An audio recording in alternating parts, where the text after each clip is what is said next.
नमस्कार शेतकरी मित्रांनो, हा व्हिडिओ करण्यामागचा मुख्य उद्देश असा आहे, आम्ही जे शेतीमाल विकण्याविषयीचे ट्रेनिंग प्रोग्राम घेतो, ह्या ट्रेनिंग प्रोग्रामला मागच्या बॅचेसला ज्या लोकांनी अटेंडन्स केला, ज्यांनी ह्या ट्रेनिंग आमचं अटेंड केलं, त्या लोकांना त्यांच्या शेतीमाल विक्री कौशल्यामध्ये जी वाढ झाली आहे, ती वाढ बघून मला अतिशय आनंद होतोय आणि मी आपल्याला असं आव्हान करतोय की आपण आमच्या शेतीमाल विक्री ट्रेनिंग प्रोग्रामला आपण जॉईन व्हा आणि आपल्या उत्पन्नात वाढ करा।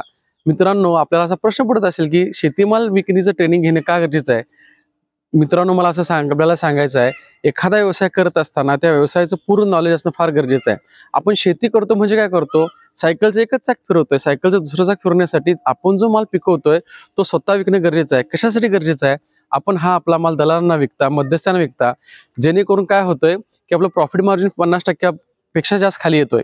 आपण जर आपला माल स्वतः विकायला लागलो तर आपलं प्रॉफिट 2 पटीने वाढेल। पण हे आपण का विकू शकत नाही? त्याच्यामागचे बेसिक रिझन्स काय आहेत की आपल्याला बाजारपेठेचा अभ्यास नाही आहे, ग्राहकाची वर्तणूक माहीत नाही, ग्राहक कसा शोधायचा माहीत नाही, कुठलं प्रोडक्ट कोणाला विकायचं माहीत नाही, आपल्या मालाचं ब्रँडिंग कसं करायचं माहीत नाही आणि मेन म्हणजे मालाचा साठा कसा करायचा माहीत नाही। हा प्रोडक्ट आपण नाशवंत असल्यामुळे आपण लगेच विकून मोकळे होतो। आपण जर हे ट्रेनिंग प्रोग्राम अटेंड केलं तर आपल्याला ह्या संदर्भात सविस्तर मार्गदर्शन करता येईल। ह्या ट्रेनिंग प्रोग्राम अटेंड करण्यासाठी किंवा आम्हाला संपर्क करण्यासाठी ह्या व्हिडिओच्या खाली एक डिस्क्रिप्शन दिले आहे, त्या लिंकमध्ये आपण जाऊन आम्हाला संपर्क करू शकता। धन्यवाद।